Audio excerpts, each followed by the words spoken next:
Show. My name is Steve Williams, and of course, we are here with my fellow host, Bobby Bliatu. What's going on? How you guys doing? Woo! A lot of stuff. All kinds of stuff going on. You know what? First of all, I want to tell you, and you know what? I didn't even prep you on this one. Sorry about this, Let's brother. do it. The big thing on the nurse practitioner thing, I don't know if you heard about that. Did you hear about that bill? Gavin Newsom actually passed it, which is AB, I think, 860, where autonomous for nurse practitioners. Yes, where they can practice on their own here in California. Autonomous. Right. He signed it today? Yeah, actually yesterday, last night. Okay. Sign it into law. Yeah. Which is going to help hopefully make care a little bit cheaper. I think that's, and rural areas. I think that's going to help those type of, I don't know, I know you're a healthcare professional. I am, and you know, I had a lot of mixed emotions about that. I know you do. I was waiting for it. I was waiting for it to happen, but then there's a lot of things that are going on today. So, I mean, that's not the topic that we're going to be talking about today. I mean, that's a whole other topic we can talk about later. That curveball right? Well, it's okay. I love the fact that they can do this because they've been doing a lot of what the primary care doctors have been doing. Problem is, it's going to, you know, require a type of adjustment in how we do things. Yeah. So that's going to possibly, you know, have, well, it's going to have a lot of changes. It could possibly be more expensive changes. So we're going to have to see what that actually entails and what people do with it now. So. Yeah, there's always two sides of that story. Yeah. Oh, I'm with you on the side. Don't worry about it. I don't have a wife that's a nurse practitioner. I'm down with it. I was always down with it. Now it's like, okay, now we did it. Let's be scared. Let's be careful. Right? Because, you know, when you get something that you want, you got to be careful that you handle it the right way. Because it could be completely mishandled. Yeah. You know, just like, you know, you always want to have a presidential debate. And you always want to get things going together, but you know how you handle the debate and how the candidates act can be a disaster. Guess what we had this week? Guess what we had this week, Bobby? Oh, we all know what we had. We had a presidential or supposed to be a presidential debate, right? Yeah. Yeah.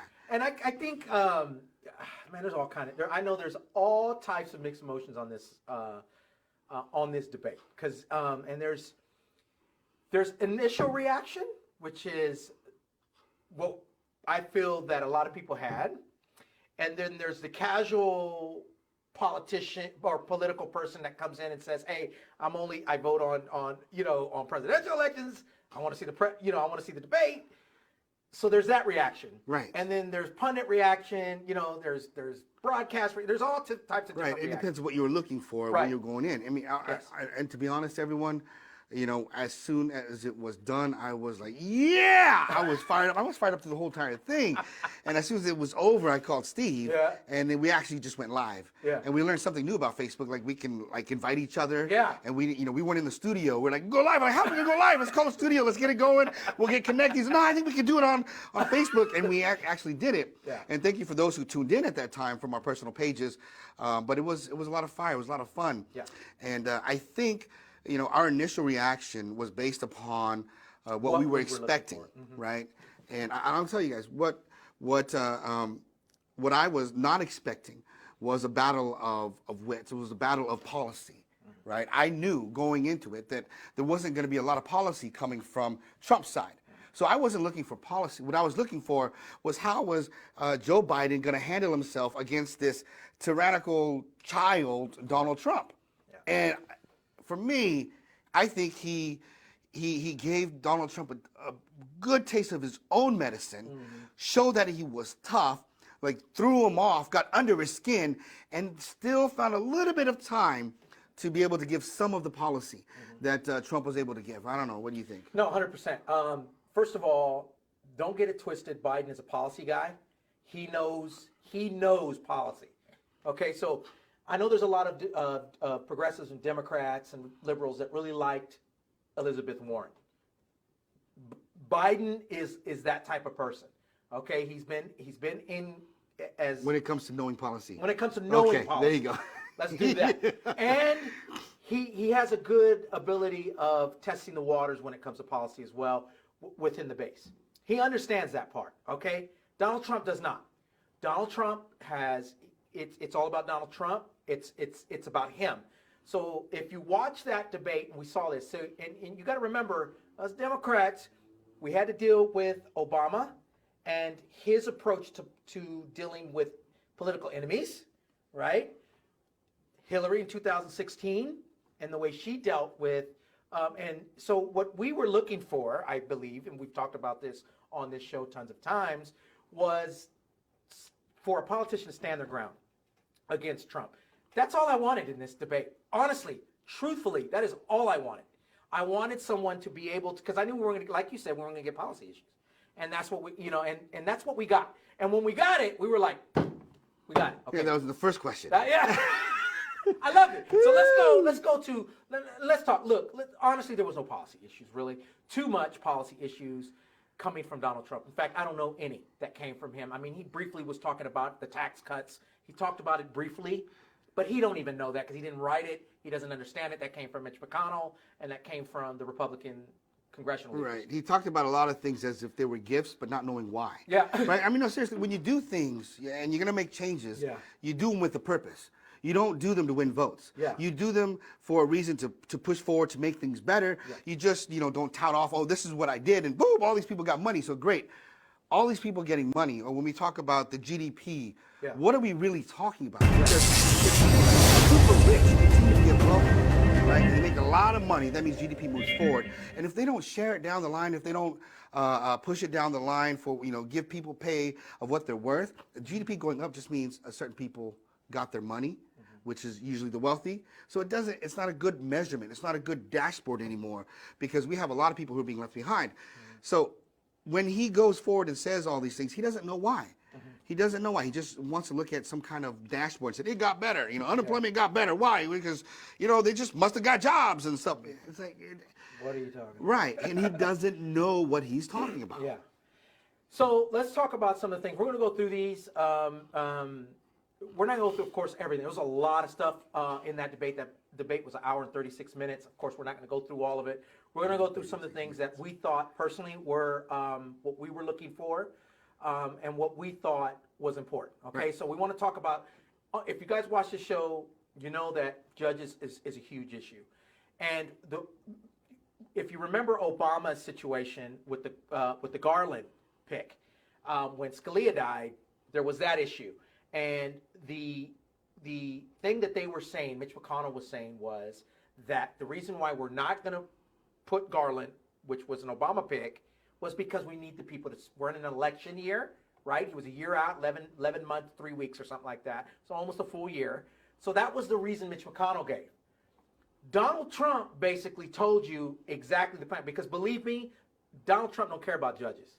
He cares about people that are going to side for him, but he's not concerned about Roe versus, any of those. He doesn't even know those policies. What it's going to do, he doesn't know, he just knows he was told that you have the power to appoint presidents, judges, and the judges that you pick are going to help the party. Yeah. So if you're going to be good, go in and appoint a ton of judges. Yeah. Go in and get judges, and that's what it's supposed to be done. And right? he's doing that. Mm-hmm. He's doing it religiously. And don't think that Obama, there was a point in this as well, and we didn't put this on there, where he said, well, Obama left me all these openings of judges. Well, that's because he was roadblocked throughout his tenure, okay? Throughout the most times that President Obama put judges was the first 2 years when he had control of both the Congress and Harry Reid was the Senate Majority Leader.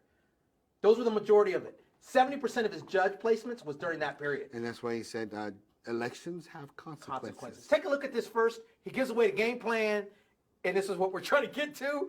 Take a look at this first video. I will tell you very simply, we won the election.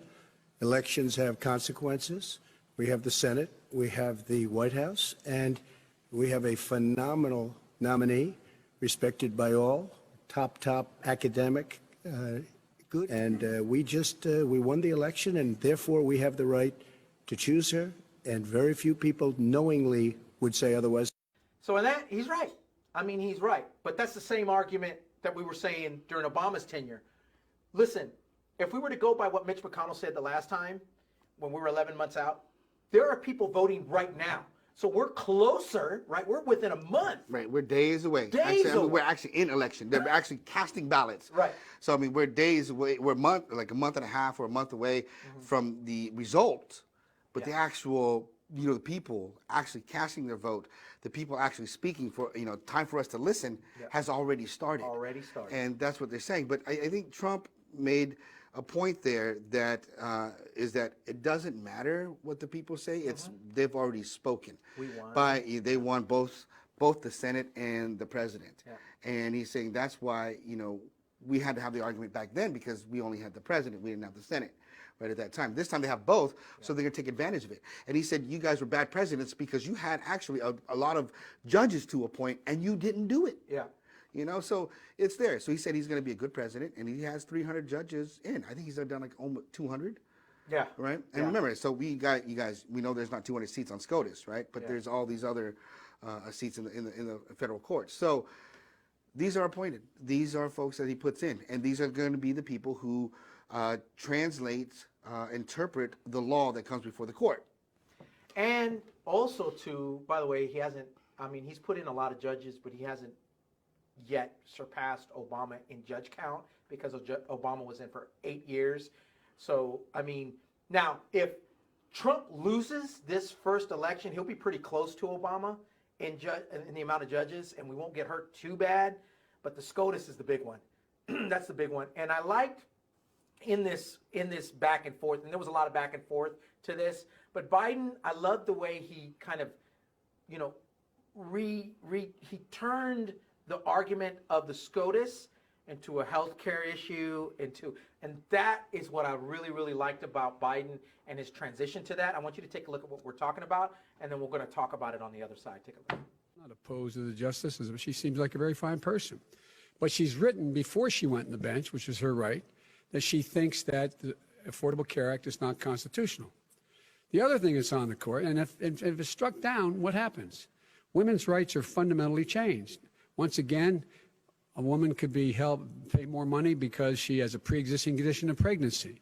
They were able to charge a woman more for the same exact procedure a man gets. And that ended when we, in fact, passed the Affordable Care Act. And there's 100 million people who have pre-existing conditions, and they'll be taken away as well. Those pre-existing conditions, insurance companies are going to love this. And so it's just not appropriate to do this before this election. If he wins the election and the Senate is Democrat or Republican, then he goes forward. If not, we should wait until February. See, another time where it comes in and he's giving a plan. He's saying something and he's trying to show what President Trump has actually done, right? And how he has actually destroyed the Affordable Care Act without anything coming in return. You guys, the individual mandate is a piece that they went after, saying that the ACA was unconstitutional. And where it's going to the Supreme Court right now, the decision in there, if that part is ruled unconstitutional, it is a major portion because it is one of the major funders of the entire program. And if you take away the individual mandate, you may have no way to pay for the entire program. And if that happens, then the whole entire Affordable Care Act is unconstitutional, which means it has to come to a plan that has to be set forth where we don't go backwards, where people are going to have to pay more for their pre-existing conditions or be denied service because of their pre-existing conditions.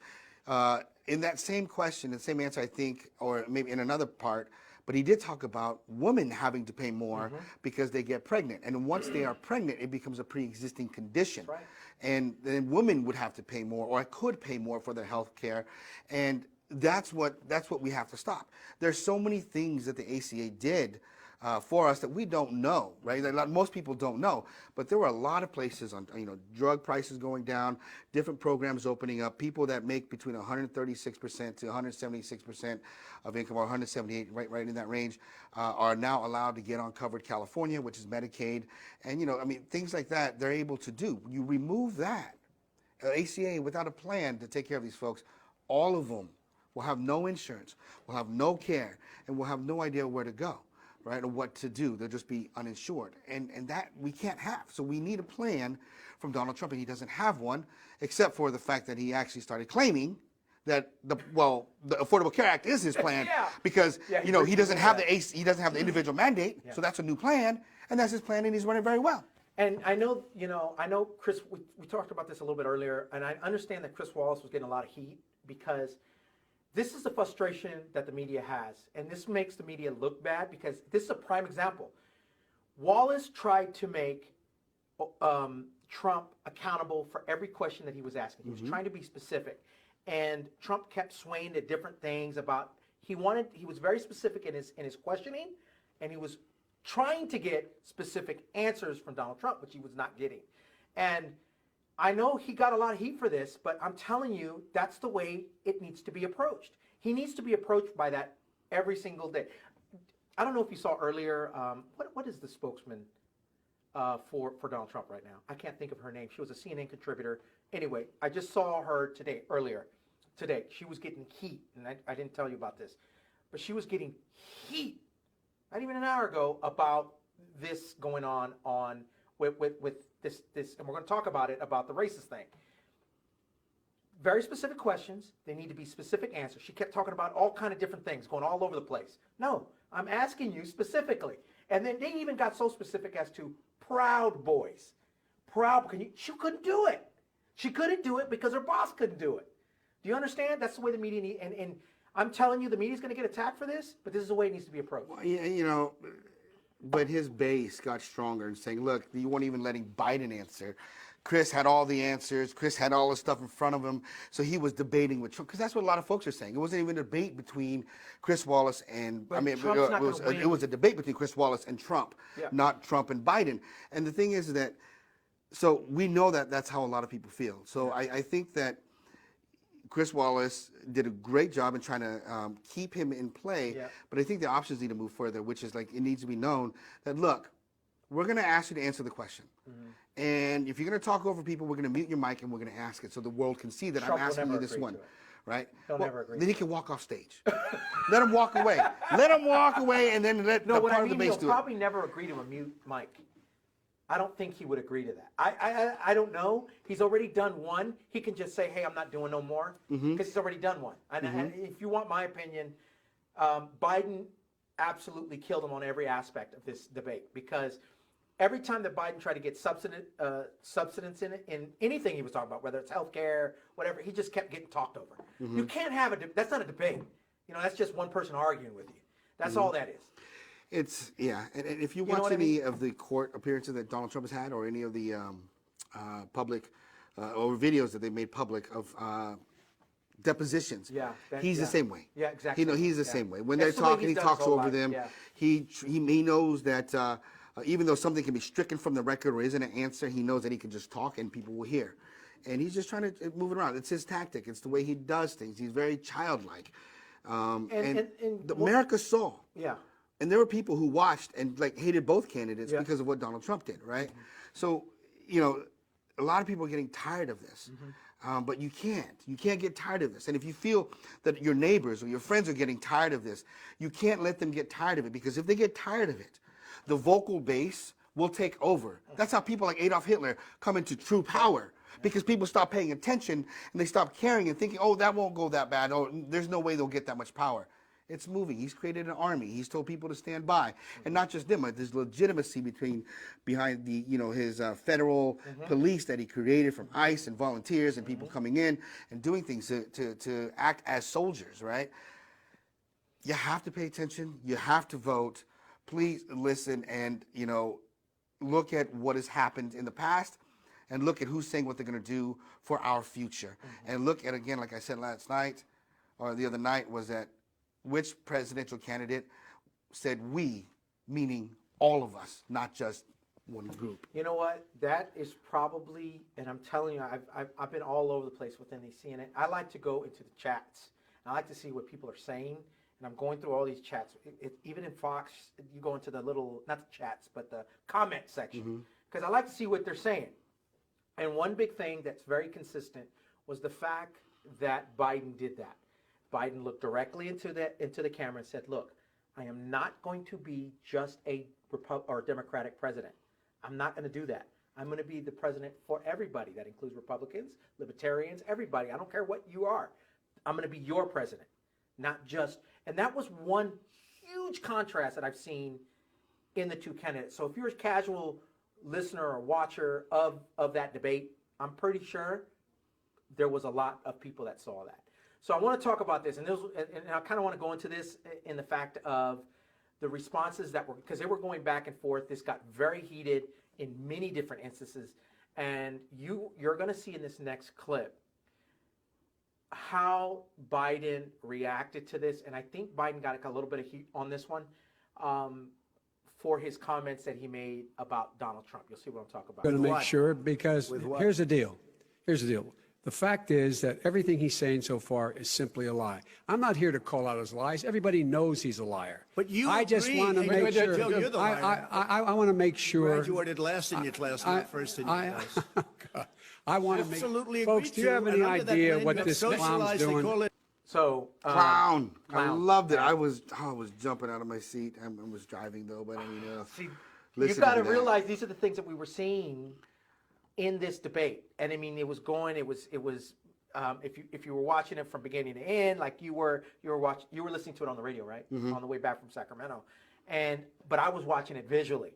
So when you're seeing that and you're seeing the, I mean, because look, I keep saying that, I get in trouble. You get mad at me when I say it. Democrats are soft, man. They're soft, brother. They're soft on a lot, and it irritates me. And it's not that they're soft. I shouldn't say that. Okay, I think they're very professional, and they approach things differently. They approach it in a very mature, professional manner. I guess that's the best way to say it. And I guess I do want that in my politician. So let me not lie about that. I do want a mature. Well, there's a way to do it. I mean, But there's times you want that. I know, but there is a way to do it, and I think as Democrats, we try to be nice to people. We try to be politically correct. We try to, address hurt things by people's addressing. feelings. I mean, if we're going to hurt their feelings, we're going to put them in their place. Yeah. It's not so much name calling, Yeah. right? You're not sitting here on MTV's wilding out and trying to, bag on each other. It's not a yo mama joke session, okay? It's something where you're going to hit them with the facts.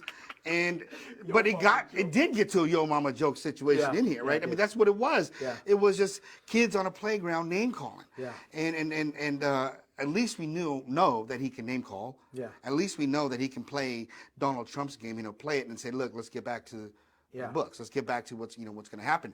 Because, what we like is, when you get slammed, like, this is what you did. This is what this says. And this is what you said you would do. And you did it. Yeah. Why? Yeah. Those are the moments where you catch them, and it puts them in their place. Mm-hmm. But these are just, they're just name calling. It's name calling. I had to put that in there because But it was being very tough, is what we were satisfying looking us. for. You'll never hear Pelosi say that. You'll never hear Schumer say that. You'll never hear Obama say that. You'll never see some of the stewards within the party say something like that. And it was good. But Biden, he's from Scranton. You know what I mean? He old school cat. So I like that. And part of it. it's not that we want to see this, No. create a domino effect and have every Democrat do it like Republicans have been doing it. Yeah, right. They have been going out there and Yeah. doing things so much so that even the newscasters like Tucker Carlson was starting to say things, Cuomo too. and Cuomo now, last night. right, but now Tucker Carlson's, the court has deemed that the people who listen to Tucker Carlson, Don't who take watch him the show, serious. are unreasonable because and they don't take him serious. right, reasonable people will not take him serious. So meaning all of you who take Tucker Carlson seriously, that watch a show, that love him, the court has deemed you unreasonable. But anyways, That's embarrassing. And you know what? Fox News is taking that approach constantly. Mm-hmm. They're taking this that we're not a news organization. We're an opinionated. well, for those shows, For those shows. it's For those- entertainment only. Yeah, opinionated shows. Yeah. So anyway, let's move on. We kind of wanted to put that out there, but we want to talk about Donald Trump's taxes. Now that came up because this was bombshell. This came out 48 hours prior to this debate, and this raised a lot of people's eyeballs because every single person on here, most people on here, pay taxes. Even if you're on Social Security, you pay taxes. Okay, not only do you pay taxes, the amount of taxes that you pay is a big deal as well, right? Most people will at least have a ballpark figure of what they're paying, in taxes at the end of the year or how much they pay. So when this report came out from the New York Times, I think it was the New York Times that released this, that Donald Trump, a multi-billionaire, self-proclaimed multi-billionaire, paid $750 in taxes. Income taxes. In income taxes. This raised a lot of eyebrows because, what is he doing to only pay $750 in taxes when he's claiming every single day that he is a successful businessman, that he is a multi-billionaire. How is this man only paying $750 in taxes? It's a big issue. Wallace asked that. Take a listen. Mr. President, as you well know, there's a new report that in 2016, the year you were elected president, and 2017, your first year as president, that you paid $750 a year in federal income tax each of those years. I know that you pay a lot of other taxes, but I'm asking you the specific question. Is it true that you paid $750 in federal income taxes each of those 2 years? I paid millions of dollars in taxes, millions of dollars of income tax. Sir, I'm asking you a specific question, which But is... let me tell you- I understand all of that. Release your I tax understand all of return. that. But let me- No, Mr. President. Go ahead. I'm asking you a question. Will you tell us how much you paid in federal income taxes in 2016 and 2017? Millions of dollars. You paid millions of dollars? Millions of dollars. So yes. not 750? Millions of dollars, and you'll get to see it. And you'll get to When? see it. So so wherever you fall on this tax issue, okay, no one wants to pay a lot of taxes. I'm not saying that Donald Trump should pay millions and millions of dollars of taxes. That's not what I'm saying. All I'm saying is, should. No. I'm just, Yeah. we don't even have to go there, Yeah, right? yeah. All I'm saying is, Donald Trump is a multi-billionaire. Okay, this is what most American, and this is why this story gained so much traction, even within the Republican circles. You cannot, if you're a multi-billionaire and you're claiming to be a multi-billionaire, which is what he's doing, Donald Trump, at very minimum, is worth a few $100 million, at minimum. Okay? He is. He gets this in royalty fees. He doesn't own anything, but most of those hotels he's getting in royalty. He makes a decent amount of money. He's in the hundreds of millions of dollars, okay? How is he paying $750 in taxes? Okay, I understand that he's saying that he pays more than that in employee taxes and all these other taxes. Chris Wallace, the only problem that I had that he didn't say was he should have said personal taxes. He should have been very specific on that part. Income. Income is personal tax. Okay, but It's a lot of personal people may income not tax. know that. Yeah, but Donald Trump knows that.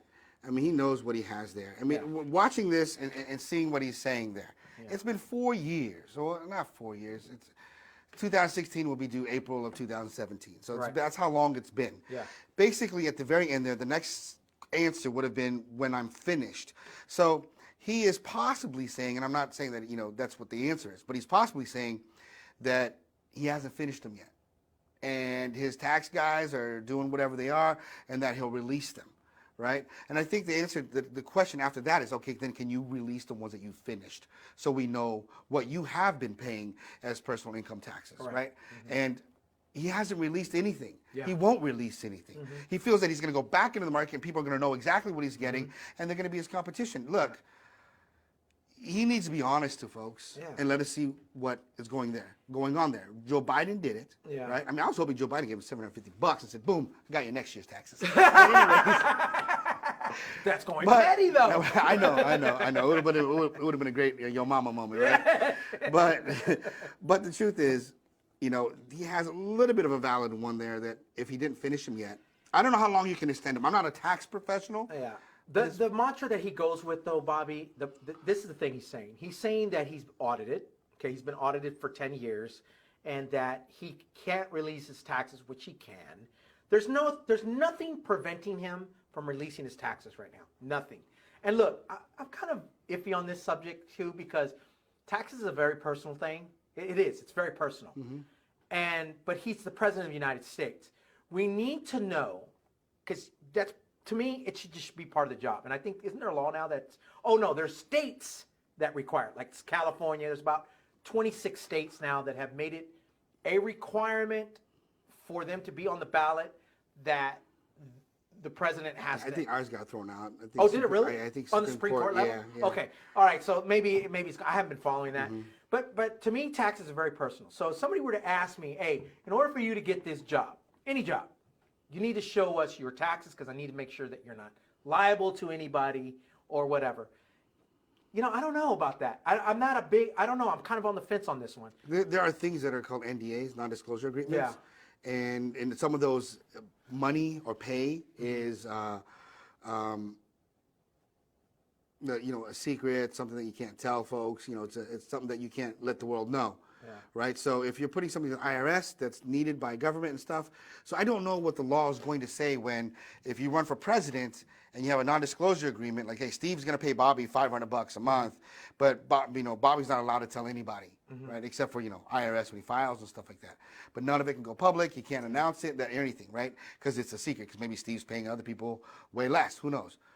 So that agreement can't go public. So you're running for president. It's not a requirement for you to show your taxes, and you have non-disclosure agreements in which you can't show where your personal income's coming from.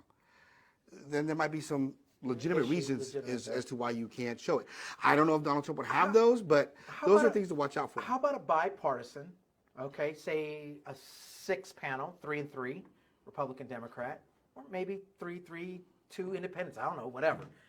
Some type of private, you got to make sure that the president isn't, if you're, say, for example, you do your taxes and you got a loan from a Russian bank, that could be a problem if you're the president of the United States. That's an issue. I think the way they should do it, and this is just my personal opinion, I know nothing really, I send my taxes to a tax professional. But those are supposed to be filed with FPPC when you apply to be president. Foreign? Any loan you owe. Are those open? Yeah.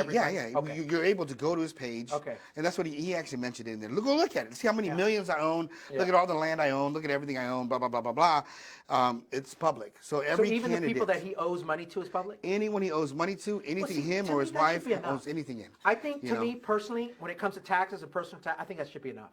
I don't think this tax issue, I know it's a big deal.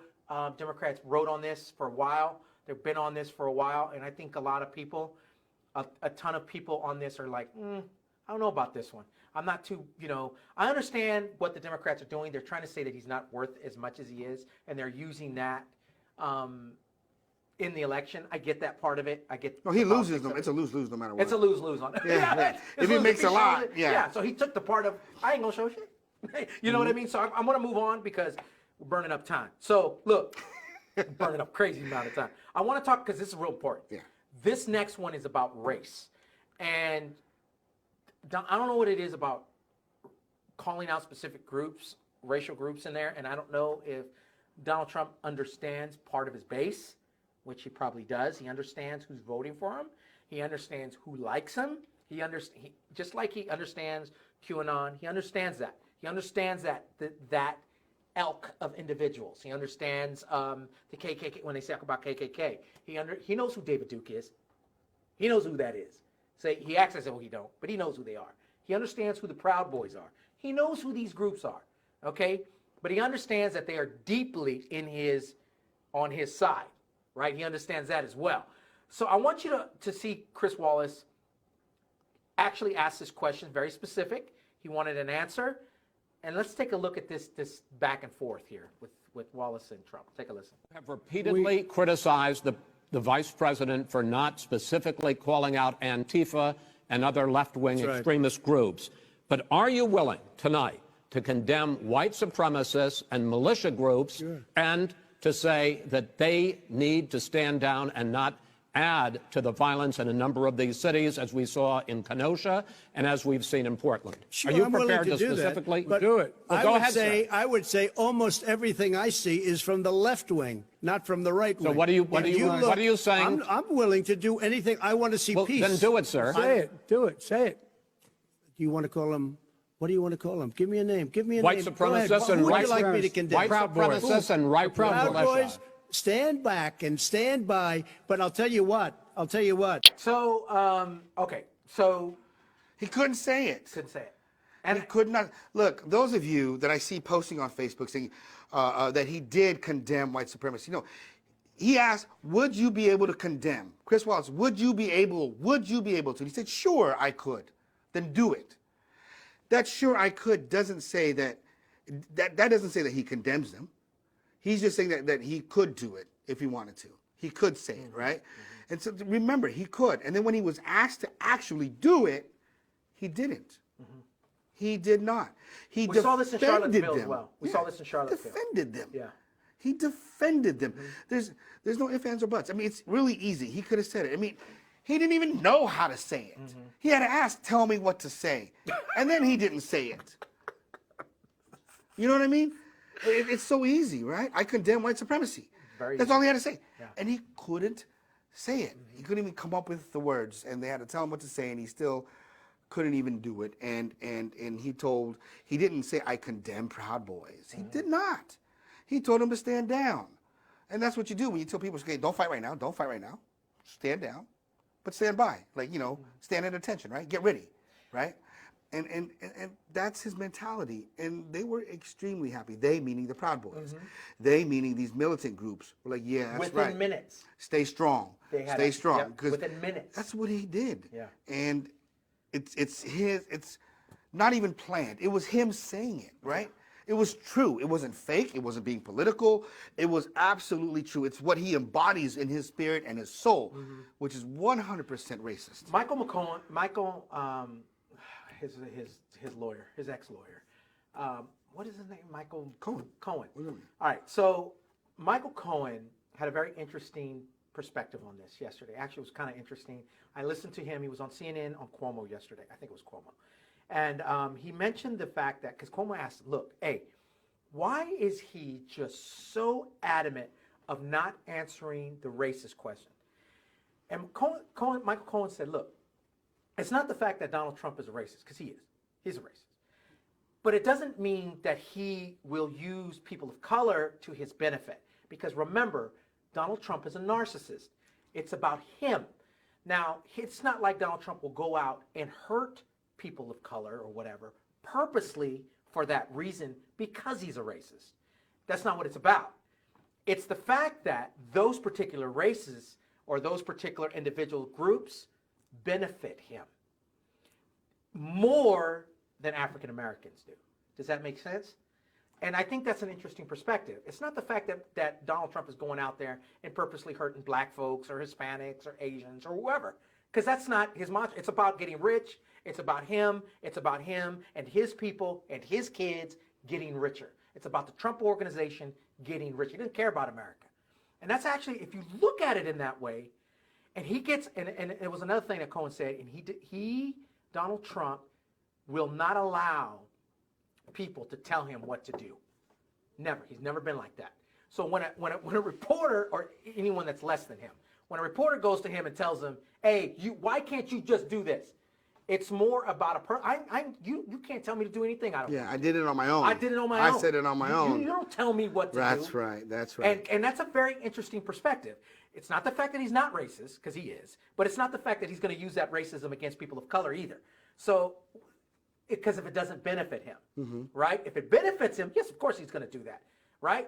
If he used an analogy that if we were in 1865 or 1864 and Donald Trump was from Atlanta, he would side with the Confederacy, of course, because they benefit him and get him rich if he owned a cotton field, right? It's that kind of thing. So it's not the fact that he's just overtly racist in that sense. So I actually believe that. It makes sense. I think it's a great approach in his mentality set. If you look at it that way, of course, because he's like, what is it that you want me to do? What is it that you want me to say? Right? He wanted to take control of that situation. Right.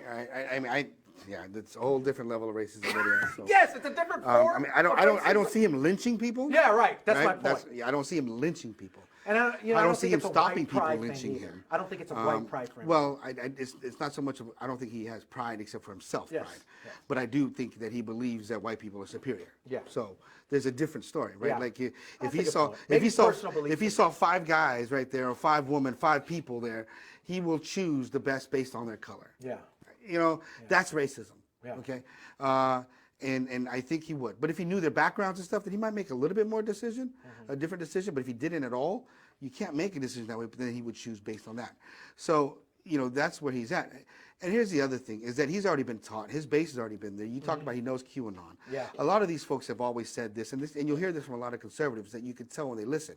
Why is it that you Democrats always go to race? You're losing an argument, you always go to racism. That's your straw man's argument. You're always going to go back to racism. And so he doesn't want to answer questions and doesn't want to talk about racism because he feels that that's when Democrats start to get the power and that's all they ever want to go after. So just stay away from that question. So he's going to avoid those racism type things. When you talk about defunding police in his town hall, and they talked about racism that's, systemic racism, he couldn't say that racism exists in America, right? He's trying to stay away from it because that's what he's taught. And so all of you folks who believe in that we have to work to better our country, we have to work to make sure there's better equality amongst our races, amongst our genders, and this guy's not going to work on it because he refuses to believe that it actually exists. Good point. And this is why this is very important, because it's actually a segue to something else, right? Because understand that, we mentioned this a little bit earlier, he knows who the KKK is. He knows who Proud Boys, he does, okay? He's briefed on it. He may not have known when he was a developer in New York, but he definitely knows who they are now. Now, the reason why this is important is because it actually moved over into this fact about voting and how does he believe that he's being cheated on his voting and all this. And he mentioned this thing about poll watching, because this is very interesting, because I want you to see what he says about it. Because remember, when we're talking about this poll watching, you just saw what he said about the Proud Boys stuff, right? We just put that on there. This was right after. So this question is right after on the Wallace question. Now take a listen. Will you urge your supporters to stay calm during this extended period, not to engage in any civil unrest? And will you pledge tonight that you will not declare victory until the election has been independently certified? President Trump, you go first. I'm urging my supporters to go into the polls and watch very carefully, because that's what has to happen. I am urging them to do it. As you know, today there was a big problem. In Philadelphia, they went in to watch. They're called poll watchers, a very safe, very nice thing. They were thrown out. They weren't allowed to watch. You know why? Because bad things happen in Philadelphia, bad things. And I am urging my people. I hope it's going to be a fair election. If it's a fair election, what? I am 100% on board. But if I see tens of thousands of ballots being manipulated, I can't go along with that. And I'll tell you what, does that mean, from a common sense, does that mean I'll you're tell going to you tell what your it means. people to take to the It means you have a fraudulent election. You're sending out 80 million ballots. They're not equipped to. These people aren't equipped to handle it. Number one. Number two, They cheat.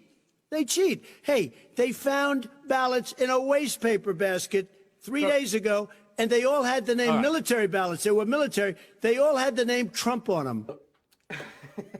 So first of all, you guys, you can't go poll watch. Okay, you can't just go over there and say, hey, I'm going to go watch people polling. If you guys remember that, and let me tell you the backside of this to people who think that this is okay.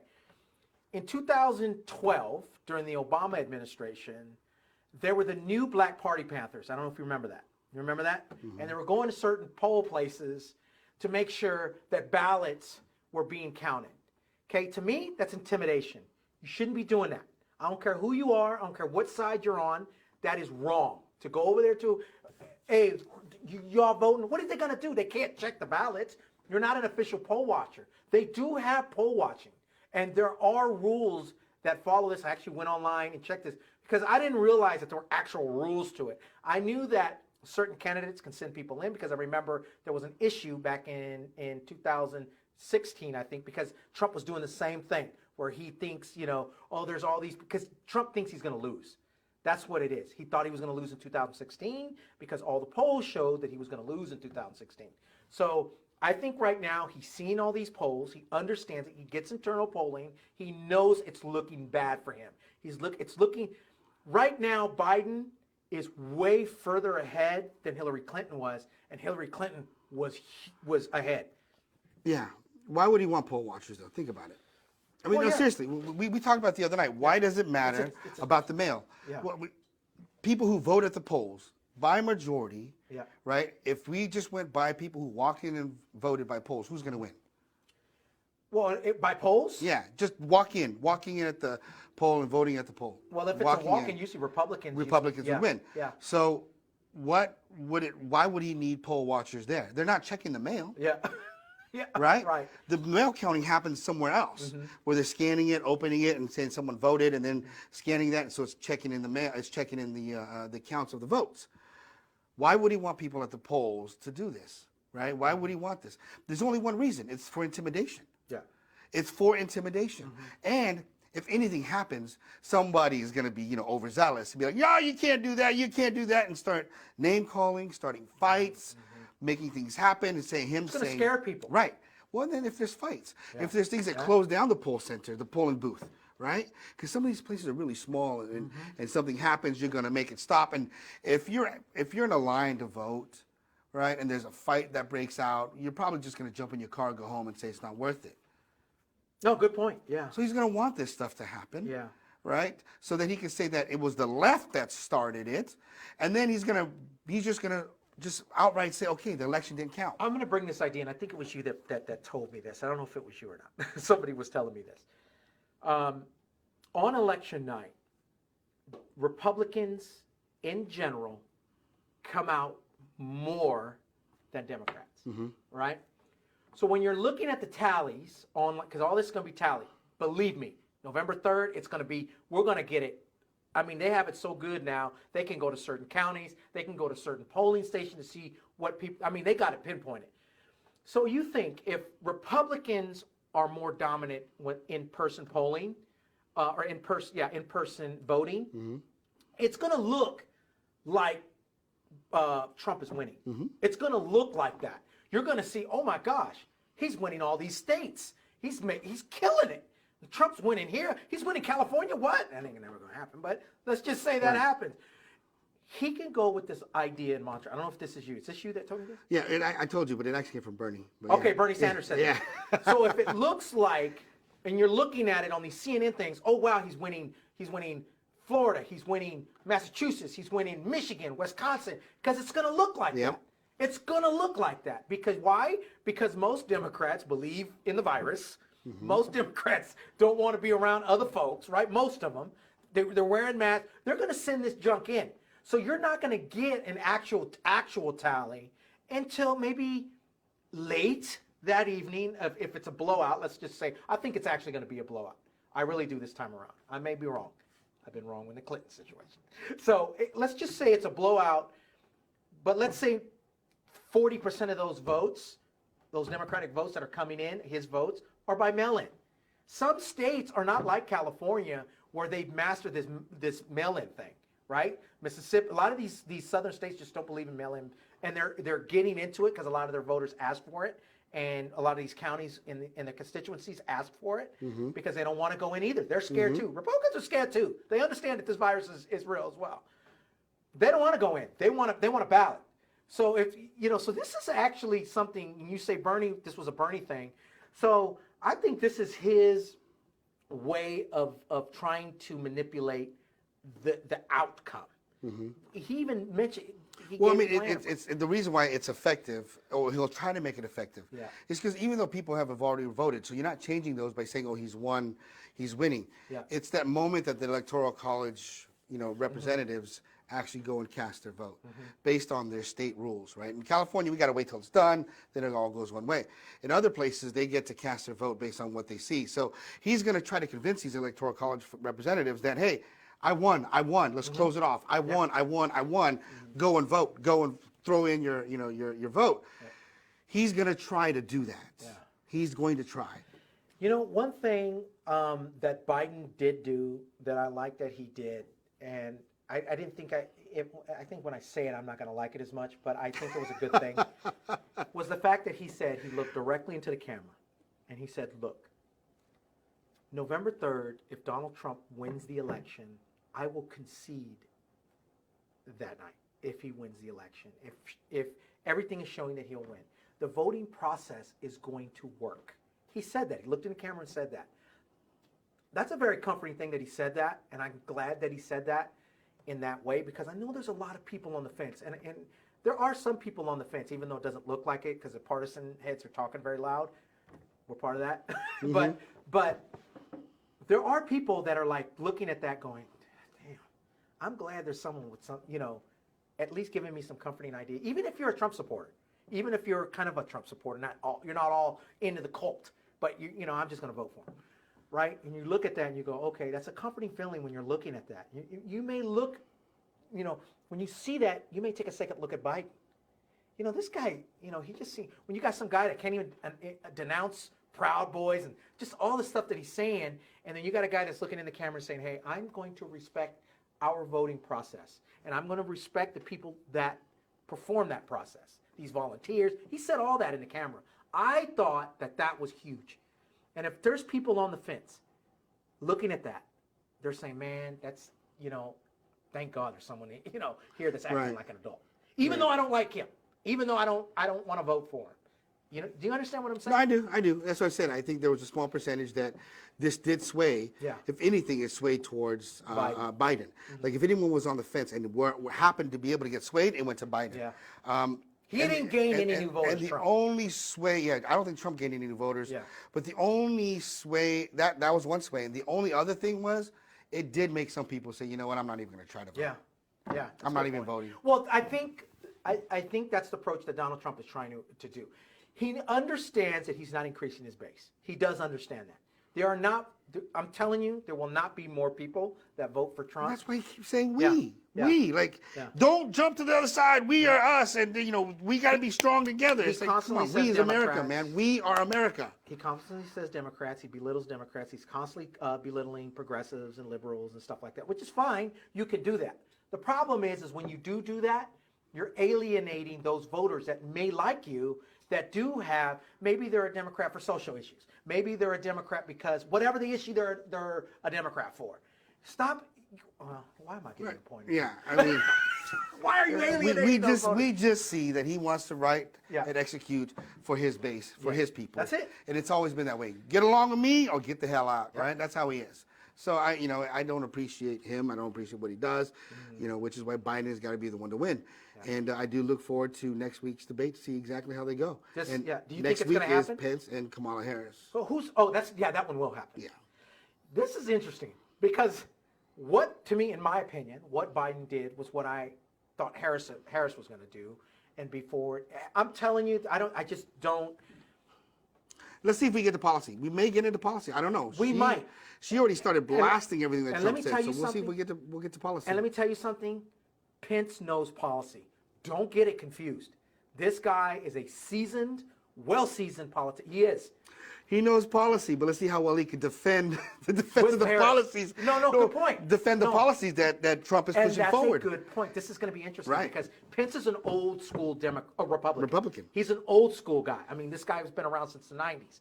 Okay, he is an actual Republican who believes in religious freedom. He believes in fiscal responsibility. He does believe in religious freedom. He believes in Christian freedom. I reinstated it. Christian freedom. He believes in fiscal responsibility for government. He is that type of politician. Yeah. Old school Ronald Reagan type politician, right? Because all the moderates are gone in the Republican Party. They're gone. So this is going to be interesting. Kamala Harris, Pence. Yeah. Going to be interesting. All right. There we are. Yeah. Hour in. Done. Hour in. Thank you guys for tuning in. Hopefully you made it this far. We got a lot of great shows. Check out that live one that we did. We're going to probably try to do some more live stuff. It was a lot of fun. It's exciting. I had a great time doing it. I did. I really Coming did. back here and reiterating is good. Yeah, So micromanage it. yeah. But, please check out some of our other shows, not just the Stephen Bobby Show. We have stuff on Mad Talk TV. We're growing. We got the four Latina. Dave, what's the brother? What was the The one? Miller Brothers. Miller and Brothers, so a lot of different Supermax. shows. Fighter's Voice. Please check them out. Give some support out here in the Central Valley. Thank you very much, you guys, for tuning in. Stephen Bobby Show. We'll catch you on the other side.